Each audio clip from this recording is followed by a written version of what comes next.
बिस्मिल्लाहिर्रहमानिर्रहीम। कितना अजीब लगता है ये सुनना कि कोई एक ही पल में बहुत अमीर हो गया। बाज़ औक़ात तो ये सब महज़ एक झूठ लगता है, लेकिन हकीकत हमेशा ही इंसान के ये सब ख़यालात बदल देती है। कुछ लोग यकीन करने से कासिर होते हैं, मगर ये सच है। एक बेऔलाद जोड़ा उस पुराने से बोसीदा घर में रहता था। वक्त बदला, मगर उस घर की हालत वही थी। लोग इस दौर में अपना रहन सहन न जाने कैसे कर रहे थे, तो किसी दूसरे का ख्याल कौन करता हो। मगर एक दिन अजीब वाक़या हुआ। सुबह के वक्त मोहल्ले वाले खड़े थे। लोगों का हुजूम था। आपस में चहमगोइयाँ होने लगी। कोई कह रहा था कि उस रात घर में धमाका हुआ, तो किसी का कहना था कि रात के दूसरे पहर इस घर से चीखों की आवाज़ें आ रही थीं। लेकिन इस घर के मकीन कहाँ थे?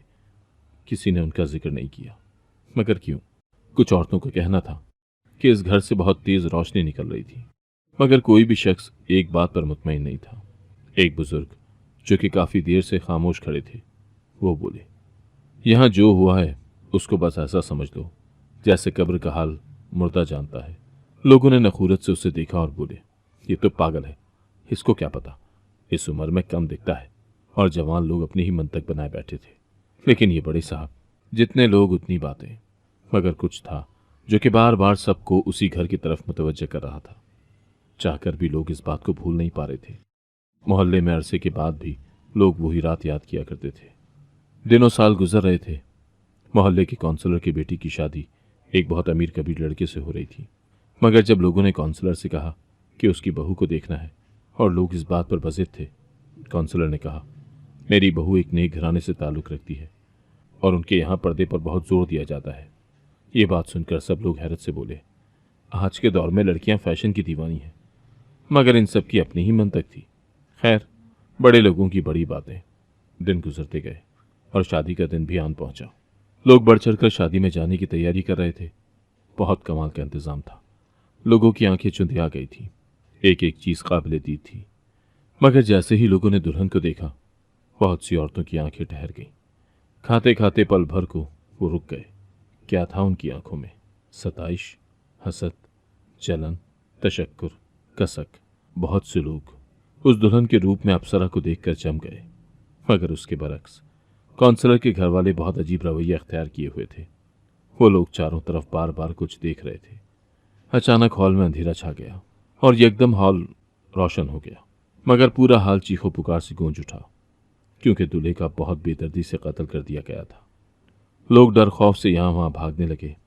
इसी असना में एक औरत ने कहा, वो देखो, दुल्हन भाग रही है।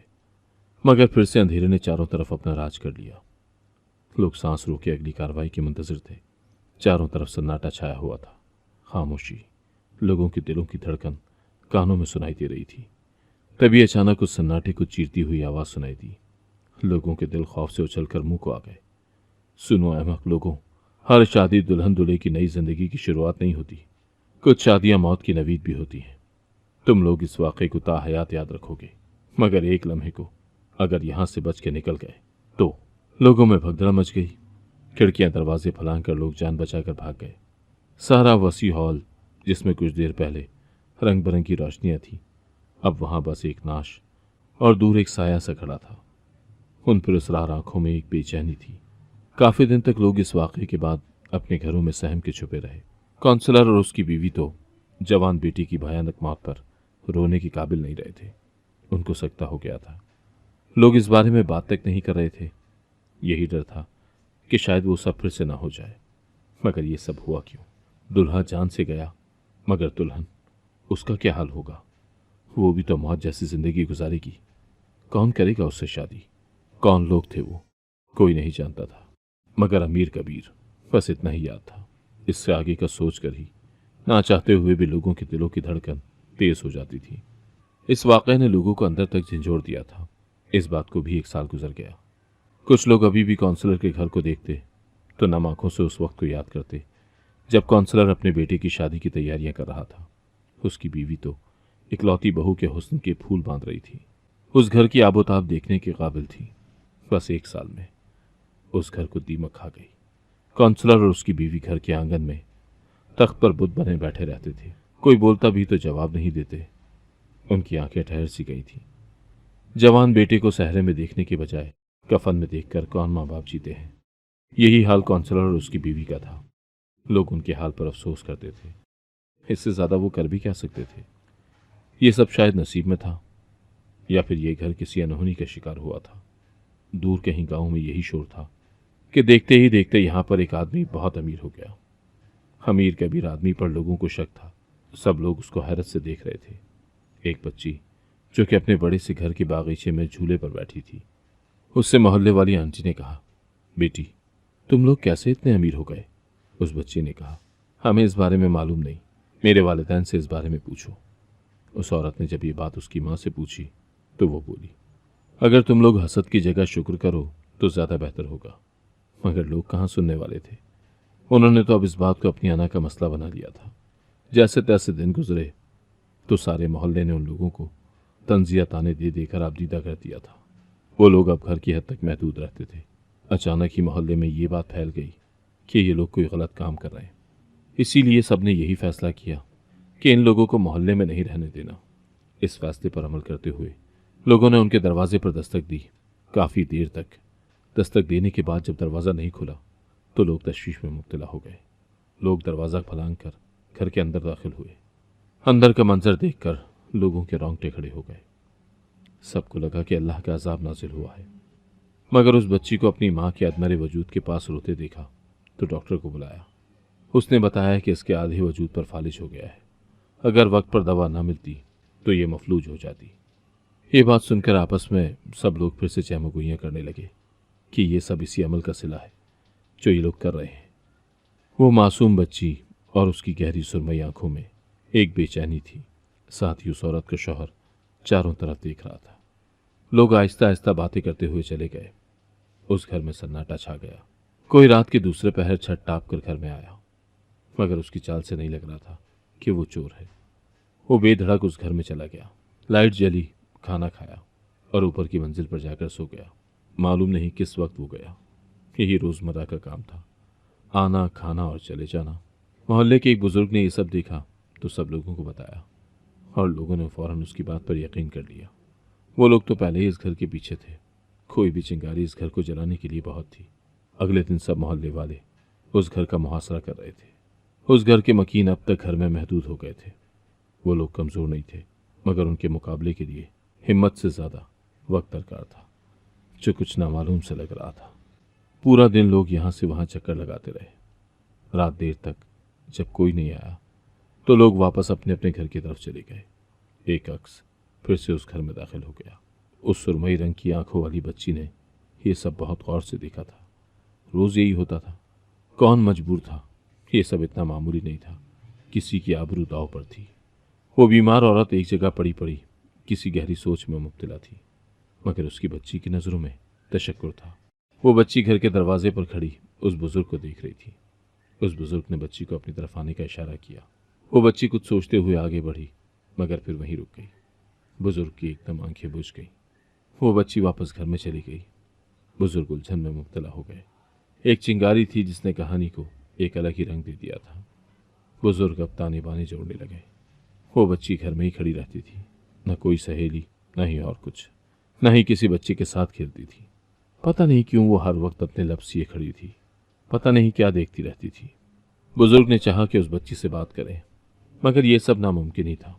वो शख्स जो रात को उस घर में आता था, शायद ये सब उस शख्स का खौफ था जो ये बच्ची और इसके घर वाले पूरे मोहल्ले से अलग थलग थे।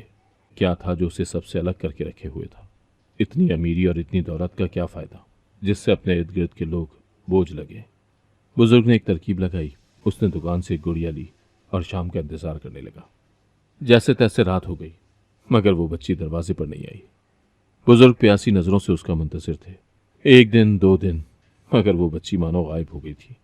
बुजुर्ग ने अब उम्मीद छोड़ दी थी, मगर इस बार कुदरत को कुछ और ही मंजूर था। वो बच्ची घर की दहलीज से बाहर निकली और गली में गेंद से खेलने लगी। बुजुर्ग ने जल्दी से उस बच्ची को अपनी तरफ मुतवज्जा करना चाहा, मगर बच्ची गेंद के साथ खेलने में इतनी मगन थी कि उसने कुछ देखा ही नहीं। अचानक गेंद घूमती हुई उस बुजुर्ग के हाथों में जा गिरी। बच्ची जैसे ही उस गेंद की जानिब जाने लगी, अचानक उसकी नज़र अपने घर की जानिब गई और वो गेंद को वहीं छोड़कर अंधाधुंध अपने घर की तरफ भाग गई। बुजुर्ग ने वो गेंद उठाकर अपने पास उसी जगह रख ली जहां वो गुड़िया रखी थी। बुजुर्ग को यकीन था कि वो बच्ची दोबारा जरूर आएगी, इस उम्मीद पर। मगर ये सब नामुमकिन था। बुजुर्ग अपनी ही मंतक बनाने में ये भूल गए कि वक्त बदलने में देर नहीं लगती। ये जो वो समझ रहा था कि मंजिल करीब है, इस बात से अनजान था कि अगला वक्त उसका तजुर्बा और तरकीब खाक में मिलाने वाला था। वो वापस बैठकर उस घर को तकने लगे। बच्ची ने ना ही आना था, ना वो आई। बुजुर्ग को गैर दानिस्ता तौर पर वो सब याद आया। कैसे एक ही रात में सब कुछ बदल गया, जैसे काउंसलर की जिंदगी। यानी ये सब वहम नहीं था। लोगों से जितना सुना, बूढ़ा जहन में वही दिमाग लिए बैठा था और खुद में ताने बाने जोड़ने लगा। मगर इस सब में एक कड़ी न जाने कहाँ हो गई थी। शायद वो नहीं, ये बस एक सहरा में शराब की मानिंद था। बुजुर्ग ने सोचा कि क्यों न इस बात की तह तक जाया जाए। इसके लिए किसी एक इंसान से गुफ्तगू करनी होगी जो कि हर सवाल के जवाब से वाकिफ है, और वो लबों पर कफल लगाए बैठा है। मगर कौन? भरे मोहल्ले में ऐसा कौन है? ये बात फिलहाल बुजुर्ग नहीं जानते थे। इस सब में वक्त दरकार था, लेकिन ये देर बहुत देर से आई। उस रोज अचानक उस बुजुर्ग बाबा ने बैठे बैठे सोचा कि क्यों ना काउंसलर के घर चक्कर लगाया जाए, चहलकदमी भी हो जाएगी। इसी सोच पर अमल करते हुए वो अपनी मंजिल के लिए निकल पड़ा। काउंसलर के घर को दूरी से देखकर लगता था कि यहाँ उदासी और वीरानी ने अपने पंजे गाड़ लिए। बुजुर्ग बाबा ठंडी आह भर के घर के अंदर दाखिल हो गए। शायद काफी दिनों के बाद कोई उस दहलीज पर आया था। वहां के चरिंद परिंद और इंसान सब खामोशी का लिबादा ओढ़े बैठे थे। काउंसलर ने बुजुर्ग को एक नजर देखा और फिर दूसरी सिमत किसी गैर मयारी नुक्ते को देखने में महू हो गया, जबकि काउंसलर की बीवी ने एक गलत नजर भी बुजुर्ग पर नहीं डाली। ये देखकर उस बुजुर्ग आदमी का दिल और टूट गया। कैसे जीते जागते इंसान जिंदा लाश बने हुए थे। काउंसलर के बराबर में बैठते हुए बुजुर्ग ने अभी कुछ कहना ही चाहा था, जब अचानक काउंसलर की बीवी पागलों की तरह चिल्लाने लगी। वो जोर जोर से नफी में सर को जंबिश दे रही थी। बार बार वो बुजुर्ग को देखकर हाथ जोड़ती और नाम में गर्दन हिलाती। उसकी आंखों में एक अनजाना खौफ था, एक बेचैनी थी। आंसू तो मानो सूख गए थे, मगर वो बस अपनी धुन में थी। लोग शोर शराबा सुनकर आ गए। बुजुर्ग ने देखा तो पल भर को घबराया, मगर फिर काउंसलर को देखा, चूंकि वैसा ही बैठा था। बुजुर्ग को यकीन हो गया कि यहां आना उसकी जिंदगी की सबसे बड़ी गलती थी। उससे मदद मांगनी चाहिए, जो कि खुद मदद का तलबकार है। सब ने बुजुर्ग को ही कहा कि बाबा क्या जरूरत थी उस घर जाने की। एक बीबी बोली कि इस घर में अब जिन्नात रहते हैं। उन्होंने ही काउंसलर के बेटे को मारा और अब इस घर में किसी को आने नहीं देते। बुजुर्ग सबकी बातें सुन रहा था। कोई कह रहा था कि काउंसलर की बीवी पहले ही मगरूर थी। अल्लाह ने उसे दिखाया कि दौलत पर इतना घमंड अच्छा नहीं होता, बस सब कुछ पैसा ही नहीं होता है। मगर वो बुजुर्ग खामोश था। उसकी नज़र अचानक अपने हाथ पर गई। उसने मुड़कर काउंसलर के घर की तरफ देखा। इसका मतलब नहीं, नहीं, ऐसा कैसे मुमकिन है? शायद काउंसलर की बीवी का दिमागी तवाजुन खराब हो चुका था, इसीलिए वो ऐसी हरकतें कर रही है। वरना क्या एक बेजान चीज से डरना। बेजान तो बुजुर्ग की वो सोच हो गई थी ना, शायद उस मंतक से परे थी वो हकीकत जो भयानक थी। बुजुर्ग के लिए नहीं, मगर शायद उस औरत के लिए। सब कुछ साफ था, हर एक लकीर, मगर सांचा अभी नामुकम्मल था। शायद एक कड़ी को जोड़ना ही सही है। असल वजह ये गुड़िया ही है। बुजुर्ग ने जैसे सबके कानों में सीसा उंडेल दिया। सब लोग एक मिनट के लिए खामोश हो गए और फिर बोले, अरे बाबा, क्यों सांप के जाने के बाद लकीर पीट रहे हो? समझ क्यों नहीं रहे? ये सब होना था। ये काउंसलर और उसकी बीवी का नसीब था। क्यों तुम अपनी बूढ़ी जान को हलकान कर रहे हो? बुजुर्ग कुछ नहीं बोले और सब अपने अपने काम को चल दिए। वो वहीं बैठे उस बंद घर को तक रहे थे, जैसे मानो अभी वो बच्ची बाहर आएगी। मगर उस बच्ची ने कभी दोबारा उस बाबा के सामने ना आने की कसम खा रखी थी। बाबा भी बस एक ही धुन में थे कि काउंसलर की बीवी ने ऐसा क्यों किया। उस गुड़िया को देखकर वो अपना आपा खो बैठी। कुछ तो था जो समझ से बाहर था। एक मामूली बेजान सी गुड़िया क्यों काउंसलर की बीवी को डरा गई? ये कोई आम बात नहीं। शायद इस बात के पीछे कोई बड़ी कहानी है जिसकी खबर किसी को नहीं है। बुजुर्ग अपनी बात पर कायम थे। वो इस गुत्थी को सुलझाना चाहते थे, मगर कोई भी ऐसी कड़ी हाथ नहीं आ रही थी जिससे ये सब सुलझ जाए। बुजुर्ग ने शुरू से सारी बात दोहराई। शादी का वाकया, वो बच्ची, गेंद, वो अक्स, काउंसलर, उसकी बीवी और बच्ची की माँ का फारिज। इन सब से अलग काउंसलर का बुत बनना और उसकी बीवी का पागलपन। घर में खामोशी, बस एक यही चीज थी जो दोनों घरों में अजीब थी, खामोशी। काउंसलर तो अब खामोश था, मगर वो बच्ची, उसका घर, उसके माँ बाप भी तो बहुत कम गो थे। काउंसलर के घर तो कयामत गुजरी थी, इसीलिए वो चुप था, मगर गम तो था। बुजुर्ग ने काउंसलर के दरवाजे के आगे जाकर उसको आवाज लगाई। काउंसलर आ गया तो बुजुर्ग ने कहा, मैं जानता हूं ये तूफान से पहले की खामोशी है, मुझे इस तूफान का नाम बता दो। मैं जानता हूं सब, मगर एक बार तेरे मुंह से सुनना चाहता हूं। काउंसलर हिकारत से बुजुर्ग को देखते हुए बोला, जा बूढ़े, क्यों मेरी बची हुई जिंदगी को भी आग बनाना चाहता है? बुजुर्ग ने मुस्कुराकर कहा, यानी मैं सही था। तू भी जानता है कि इस बात का इकरार करना तुझे जला देगा, मगर याद रख, ये डर पूरे इलाके में फैल गया तो तेरे घर जैसी खामोशी होगी और इसका जिम्मेदार तू होगा। बुजुर्ग ये बातें कहकर चला गया। बुजुर्ग ने हैरत से काउंसलर को देखा, जो कि बुजुर्ग को घूर रहा था। बुजुर्ग कुछ कहता, इससे पहले ही काउंसलर उसकी जानिब एक स्याह शॉपर उछाल कर वापस चला गया जहां से आया था। बुजुर्ग ने एक नज़र काउंसलर को देखा और दूसरी नज़र उस शॉपर को। कुछ सोचते हुए बुजुर्ग ने वो शॉपर खोला, मगर अंदर एक सुर्ख रंग की डायरी देखकर वहीं दंग रह गया। ये डायरी किसकी थी और ये काउंसलर मुझे क्यों दे गया?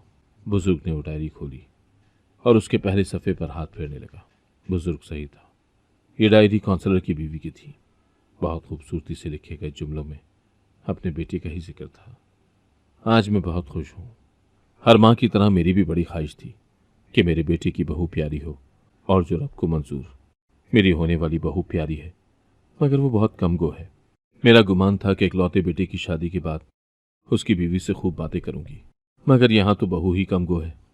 खैर, ये कोई वजह नहीं है तकरार की। अगले सफ़े पर लिखा था, 1 महीने में शादी है मेरे बेटे की। लड़की वाले या तो मंगनी पर राजी नहीं थे और अब चाहते हैं कि चट मंगनी और पट ब्याह हो जाए। ऐसी भी क्या जल्दी, इतनी ख्वाहिशें थी मेरी, मगर क्या करूं, बहू के घर वालों ने ये कहकर सब चीज़ों से मना कर दिया कि ये सब उन्हें पसंद नहीं।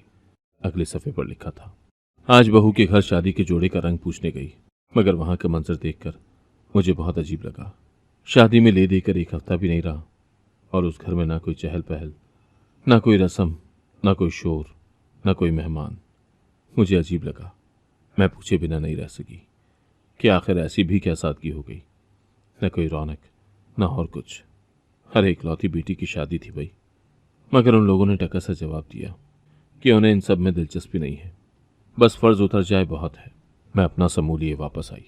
काउंसलर जी से इस बात का जिक्र किया तो उन्होंने कहा कि हर इंसान की अपनी तबीयत होती है, हमें जो पसंद है हम वो करेंगे, उन्हें जो पसंद है वो करें। अरे अब देखो, ये कोई बात है? मुझे लिखना अच्छा लगता है, ऐसा करने से मन का बोझ हल्का होता है। बहू के आने के बाद शायद ना लिख सकूं, इसीलिए अब कोशिश करती हूँ कि वक्त पर डायरी मुकम्मल करूं। अब काम है तो बाद में लिखूंगी। बुजुर्ग ने और भी रवानी से डायरी पढ़ी। अगले सफ़े पर लिखा था, आज तो मेरे चांद, मेरे बेटे की घुड़ चढ़ी है। इस दिन का मुझे बहुत इंतजार था।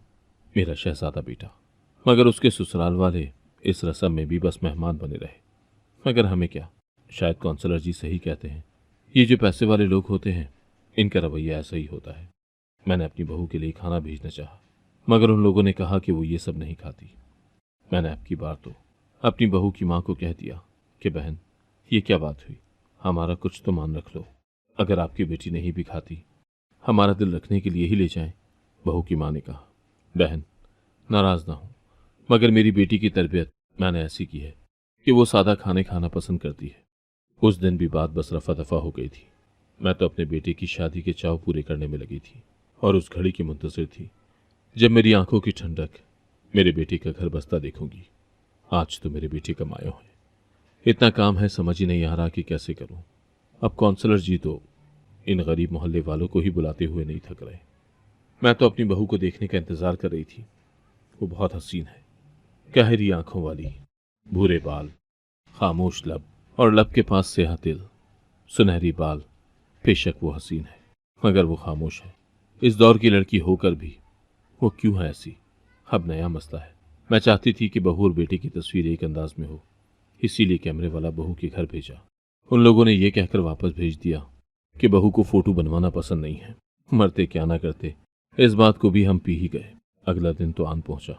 मैं सच संवर कर अपने बेटे को उसके दोस्तों के साथ छोड़ आई हूँ। वो बहुत खुश है और मैं भी। एक तो इकलौते बेटे की शादी इतने अमीर घर में हो रही है, ऊपर से मेरा बेटा भी खुश है। बहू भी तो गुड़िया जैसी मिली है। चिराग लेकर भी ढूंढने निकलती, तब भी नहीं मिलनी थी। ये तो मुकद्दर का सितारा चमका और मेरी बहू के बाप से काउंसलर जी की रोड पर मुलाकात हो गई। बातों बातों में घर आने की दावत दी और आनंद फानंद रिश्ता हो गया। उफ, मैं अपनी बहू का नाम लिखना तो भूल ही गई। गुड़िया, हाँ, नाम भी गुड़िया और देखने में भी गुड़िया ही लगती है। बस ये वक्त भी जल्द ही गुजर जाए। इससे आगे सफ़ा खाली थे। बुजुर्ग साहब ने अपनी पेशानी पर आया पसीना साफ किया और डायरी वापस उसी स्याह शॉपर में रख दी। काउंसलर ने उस कहानी की आखिरी कड़ी इस दीवार तक पहुंचा दी, जिसको गिराकर बुजुर्ग अब उस पहेली को सुलझाने वाले थे। सब कुछ एक लफ्ज पर आकर रुक गया, गुड़िया। बुजुर्ग ने अब अपनी लाठी उठाई और दूर दरख्त पर चढ़कर गांव वालों को आवाज दी। सब लोग उसके इर्द गिर्द जमा हो गए और बुजुर्ग से बोले, क्या बात है, क्यों सबको यहाँ इकट्ठा किया है? इस पर बुजुर्ग ने कहा, अहमक लोगों, तुम सब अपनी अपनी मस्जिद बनाकर बैठे हो। कहाँ के इंसान, कहाँ है तुम्हारी अकल, जिसकी वजह से रब ने तुम्हें अशरफ का लक़ब दिया? सब लोग बोले, क्यों फजूल में वक्त खराब कर रहा है, इस उम्र में सठिया गया है। बुजुर्ग ने कहा, मैं तो नहीं, मगर तुम लोग जरूर सठिया गए हो। एक औरत ने कहा, बाबा जो बात है वो बता क्यों नहीं देते, इतनी तमीद बांध रहे हो? इस पर उस बुजुर्ग ने कहा, याद तो होगा, ज्यादा पुराना किस्सा नहीं है। यहीं एक घर में एक औरत, बच्ची और बाप था जो अमीर हो गए थे। सब लोगों ने कहा, हाँ याद है। तो बाबा ने कहा, वो बच्ची याद है? उसमें से एक ने कहा, हाँ बाबा, वही सुरमई आंखों वाली। बुजुर्ग ने कहा, हाँ वही।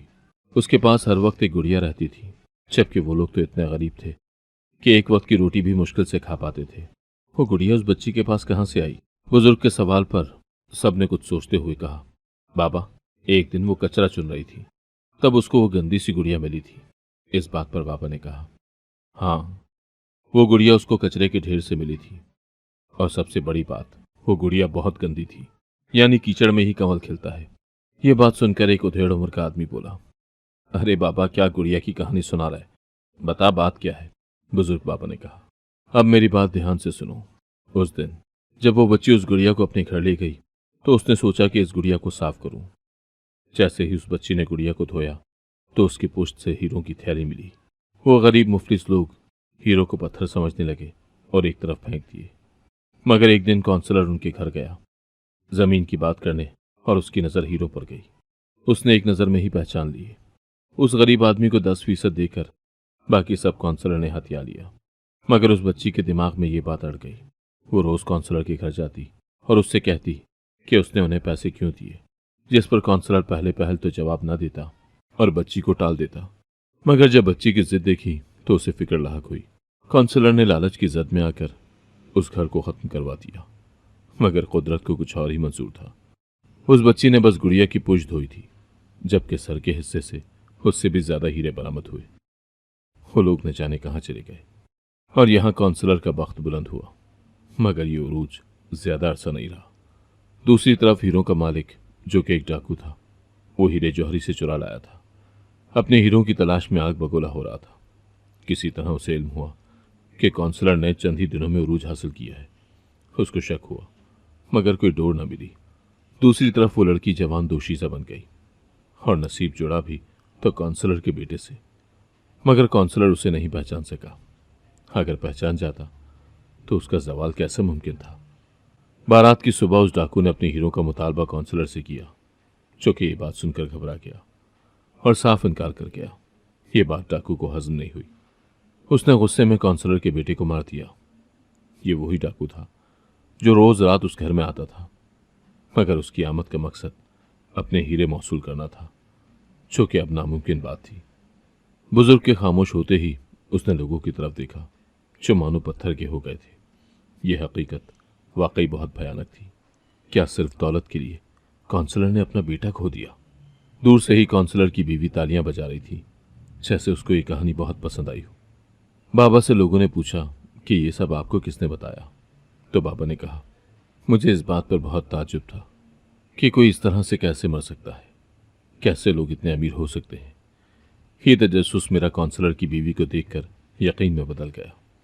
वो औरत काउंसलर को एक नज़र तक नहीं देख रही थी, जैसे उसको काउंसलर पर बहुत गुस्सा हो, और उसके गुस्से की वजह उसका जवान बेटा था जो कि उससे बिछड़ गया था। मैंने काउंसलर के सोए हुए ज़मीर को हवा दी थी। बाकी सारा सच उसने मेरे सामने लाकर खड़ा कर दिया। लोगों ने पूछा, वो लड़की कहाँ है? इस पर बुजुर्ग ने जवाब दिया, इसका इल्म नहीं है कि वो कहाँ है और किस हाल में है। बस एक कसक है कि हम लोग अपनी मंतक ही मानते रहे। ये नहीं समझ पाए कि हर तस्वीर की तरह इसके भी दो रुख हो सकते हैं। या शायद हम लोगों में इतना हसद पैदा हो गया है कि हम ये देखना ही नहीं चाहते कि असल हकीकत क्या है। सब लोगों ने बुजुर्ग से कहा, आपने सही कहा। हम लोग दूसरे की गलती को तो गलती मान लेते हैं और अपनी बात को अगर कोई उफ भी कहे तो नहीं मानते। शायद यही से हमारी गलती का एहसास होता है। हमें समझना चाहिए कि सब कुछ वैसा नहीं होता जैसा हम सोच लेते हैं। अपनी जगह अगर हम ठीक होते हैं तो कोई दूसरा इंसान भी अपनी जगह ठीक होगा। बहस करना जहालत है और गलती मानकर खामोशी से उससे नसीहत लेना अक्लमंदी है। अगर आपको आज की कहानी पसंद आई है तो वीडियो को जरूर लाइक कीजिएगा और अपने दोस्तों के साथ भी शेयर कीजिएगा। और हाँ, अगर आपने अभी तक हमारा चैनल सब्सक्राइब नहीं किया तो जरूर सब्सक्राइब करें। मिलते हैं कल एक नई और दिलचस्प कहानी के साथ। अल्लाह हाफिज।